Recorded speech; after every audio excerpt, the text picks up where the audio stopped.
Assalamualaikum warahmatullahi wabarakatuh. Di sini Ibu akan menjelaskan secara singkat bagaimana sih mekanisme sistem peredaran darah pada manusia. Jadi untuk organ yang digunakan dalam peredaran darah itu kan ada jantung ya. Kalau kita lihat bentuknya, jantung itu bentuknya kayak love. Kayak kita gambar dulu, di sini ada love-nya.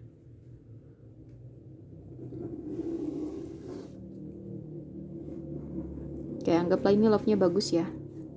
Nah, ada love di sini. Kemudian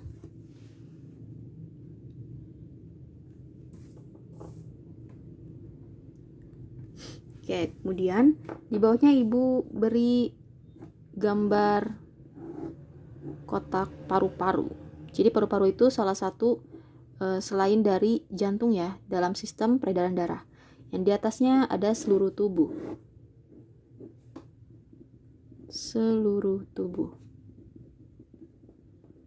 Oke, untuk jantung itu ada 4 ruangan, kita bikin 4 di sini. Yang bagian atas ada namanya serambi.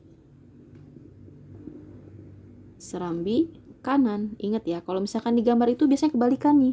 Kalau yang sebelah kiri kita berarti namanya serambi kanan atau bilik kanan, tapi sebelah kanan kita berarti namanya serambi kiri dan bilik kiri. Jadi di sini sebelahnya ada serambi kiri. Yang bawah namanya bilik. Bilik kanan dan bilik kiri. Oke, langkah selanjutnya. Nah, kalau misalkan aliran darah itu kan sama kayak sifat air ya, mengalir dari tempat yang tinggi ke tempat yang rendah. Nah, sama halnya di aliran darah. Jadi dia gak mungkin nih si aliran darahnya itu dari bilik kanan terus naik ke serambi kanan, itu gak mungkin. Jadi harus ke bawah ya, kita bikin arah panahnya ke bawah. Nah, sama yang sebelah sini warna merah. Nah, untuk keduanya itu namanya ada katup ya. Jadi di sini tuh bagian antara serambi sama bilik ada katupnya. Jadi di sini namanya katup tricuspidalis.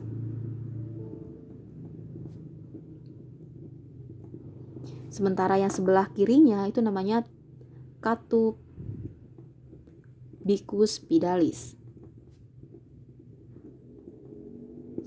Oke, langkah selanjutnya. Darah itu keluar dari bilik kanan. Keluar dari bilik kanan. Menuju mana? Menuju paru-paru. Yang paling dekatnya ya, paru-paru. Nah, kalau kalian udah belajar tentang arteri sama vena, pembuluh yang menjauhi jantung itu namanya arteri. Sementara pembuluh yang mendekati jantung namanya vena. Jadi arteri atau pembuluh nadi ini namanya. Nah, dia menjauhi dari jantung ya. Arah panahnya ke arah paru-paru. Nah, disebut sebagai pembuluh arteri yang sebelah sini. Kemudian dari paru-paru dia keluar menuju mana nih? Gak mungkin bilik kiri ya, karena kalau masuk ke bilik kiri, darah itu harus ngalir ke atas dong. Itu gak mungkin. Jadi dari paru-paru itu masuknya ke serambi kiri. Oke, kita ganti warna merah ya. Warna merah.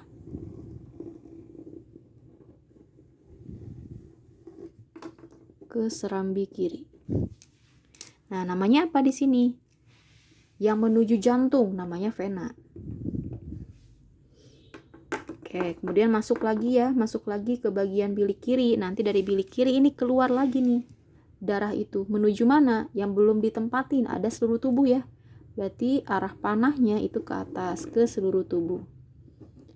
Kita lihat di sini arah panahnya ke atas menjauhi jantung. Berarti di sini disebut arteri pembuluhnya gitu ya. Kemudian dari seluruh tubuh keluar. Nah, menuju mana nih? Gak mungkin menuju bilik kanan karena bilik kanan udah punya jalurnya ya.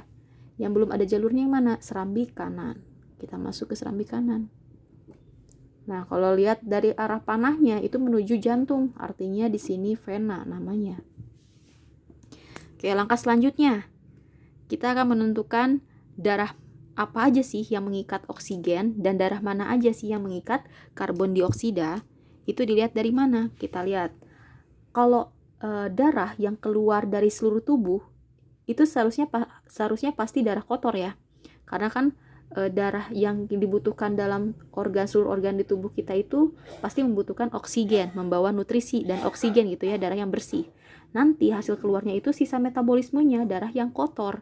Berarti yang dikeluarkan oleh seluruh tubuh itu CO2. Kita tulis di CO2-nya di sini. Gitu ya, CO2-nya di sini. Kemudian masuk lagi ke jantung, keluar dari bilik kanan. Nah, yang keluar dari bilik kanan itu sama CO2.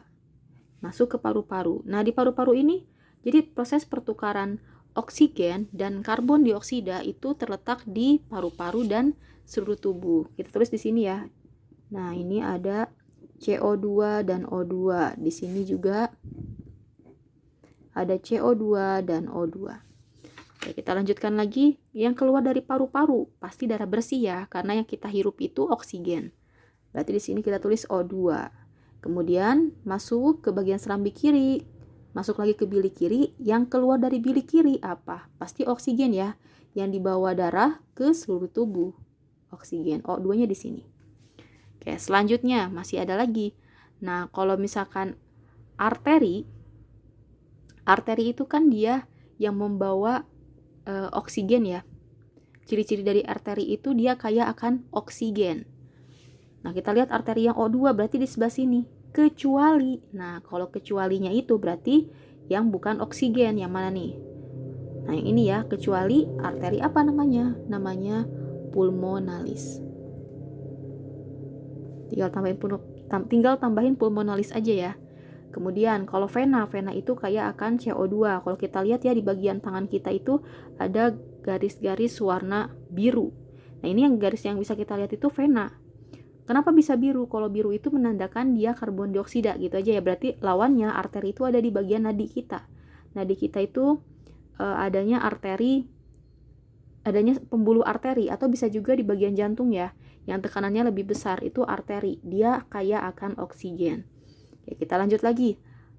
Berarti kalau vena itu kan kaya akan karbon dioksida karena kita ciri-cirinya lihatnya warna biru ya di sini ya. Yang venanya CO2 yang mana? Yang ini ya. Katanya kecuali vena pulmonalis itu bukan CO2. Pulmonalis itu di mana? Kita lihat vena yang O2-nya berarti di sini. Nah, kita tulis di sini vena pulmonalis. Pulmonalis. Oke, selanjutnya di sini ada arteri sama vena, belum dikasih nama nih. Arteri yang di atas, yang di sini yang menuju seluruh tubuh, itu namanya aorta. Sementara yang ini namanya vena cava. Jadi aorta sama vena cava ini mereka itu pembuluh yang paling besar. Jadi pembuluh paling besar itu pembuluh yang menuju seluruh tubuh sama yang keluar tubuh gitu ya, keluar dari seluruh tubuh. Dia membawa banyak darah. Jadi salurannya itu paling besar itu yang bagian itu, bagian aorta namanya ya, sama vena cava. Kayak gitu. Kalau kita lihat kan sistem peredaran darah itu ada dua ya, ada yang kecil sama yang besar. Kalau yang kecil itu dari jantung, paru-paru, terus ke jantung lagi. Kalau yang besar dari jantung, seluruh tubuh gitu ya, ke jantung lagi. Kita lihat dari bilik kanan. Bilik kanan berarti jantung ya, jantung, paru-paru, ke jantung lagi, ke serambi kiri. Kita singkat, yang kecil ini dia basi. Kenapa basi? BA-nya bilik kanan. Terus masuk ke paru-paru. Masuk lagi ke serambi kiri. Serambi kiri itu SI, berarti basi disingkatnya ya. Kalau yang besar itu berarti dari bilik kiri nih. Bilik kiri itu berarti apa? B ya, BI. Kemudian masuk ke seluruh tubuh. Masuk lagi ke serambi kanan, berarti SA. Jadi singkatannya bisa kalau peredaran darah yang besar. Jadi gitu ya cara ngafalinnya ya. Jadi kalau yang kecil itu dari sini, dari bilik kanan, paru-paru, serambi kiri. Tapi kalau yang besar dari bilik kiri, seluruh tubuh, kemudian masuk ke serambi kanan.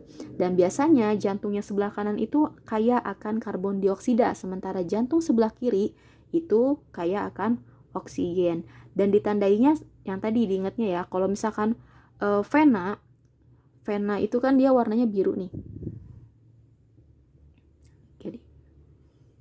Oke, terima kasih. Wassalamualaikum warahmatullahi wabarakatuh.